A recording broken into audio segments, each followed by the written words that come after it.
কাছে তিনটা ঘটনা আছে। তিনটা ঘটনা হলো, একটা হলো মদের, একটা হলো জুয়ার, আর একটা হলো গান বাজনার। তিনটা ঘটনা আপনাদেরকে একটু অল্প সময়ের ভিতরে আমি শোনাবো।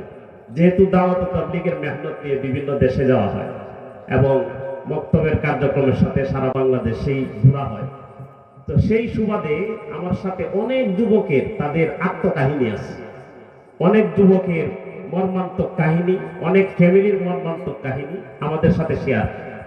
হঠাৎ করে আমি পঞ্চগড়ে সফরে ছিলাম, এক যুবক সকালে ফোন করে বলতেছে যে হুজুর আপনি কোথায় আছেন, আপনার সাথে এমার্জেন্সি আমাকে সাক্ষাৎ করতে হবে।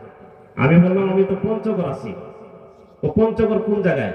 আমি বললাম যে পঞ্চগড়ে অমুক জায়গায় আছে। তো আমি আসবো হুজুর। আমি ভাবছি যে সে পঞ্চগড় আসবে, কিশোরগঞ্জের ছেলে পঞ্চগড় আসবে, বিশ্বাস হচ্ছে না। দিন গেল, রাতে ফজরের নামাজ পড়ে বের হলাম। নামাজ পড়ে বের হয়ে গাছের জন্য বের হবো, দেখি যে সে রিক্সা দিয়ে আমার মসজিদের সামনে। রাতারাতি সে পঞ্চগড় পৌঁছে গেছে। পঞ্চগড় পৌঁছে তাকে বললাম কি ব্যাপার, তুমি চলে আসছো? জি হুজুর চলে আসছে। তো কি ব্যাপার? তো হুজুর আমাকে বাঁচা, আমাকে বাঁচা। তো কি হয়েছে? সে বলে হুজুর আমি আপনার পিছনে নামাজ পড়ি, আপনার খুতবা শুনি, আমি ইদানিং অনেক খারাপ কাজের দিকে আমি ধাবিত হচ্ছি। তো কি হয়েছে তোমার বলো? তো সে যেটা বললো, সে তাদের খারাপ বন্ধুদের সোহবতে সে এরকম ভাবে নেশার দিকে ধাবিত হয়েছে মাত্র, মানে বেশি দিন হয় না, আল্লাহ তাআলা তাকে দেখেন কিভাবে ফিরায় আনে। তো বেশি দিন হয় নাই, সে মাদকের সাথে জড়িত হয়ে সারা রাত গান শুনে, ফিল্ম দেখে, এই তার কাজ। এই দুই কাজে সে লিপ্ত। তো হঠাৎ করে যেই কারণে তার আমার সাথে যোগাযোগ, সে বলতেছে আমার এক বান্ধবী ছিল, গার্লফ্রেন্ড যেটাকে বলে আমাদের সমাজে নাজায়েজ সম্পর্ক।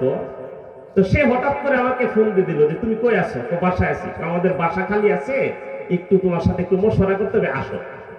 তো এই তার গার্লফ্রেন্ড তাকে বাসায় ইনভাইট করছে। বাসায় ইনভাইট করার পরে দেখে যে বাসায় কেউ নেই, মা বাপ ভাই বোন কেউ নেই। তখন সে তাকে খারাপ কাজের দিকে ইনভাইট করছে। এই ছেলেকে খারাপ কাজের দিকে ইনভাইট করেছে। ইনভাইট করে তারা শারীরিক সম্পর্কে মিলিত হয়েছে। শারীরিক সম্পর্ক মিলিত হওয়ার পরে যেহেতু শয়তানের প্ররোচনায় এরকম একটা পরিবেশ, এরকম একটা বড় গুনার সাথে সে লিপ্ত হয়ে গেছে। লিপ্ত হওয়ার পরে তার হুঁশ আসছে আমি এটা কি করলাম।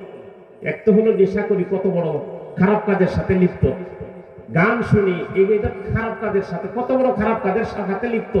এখন আমি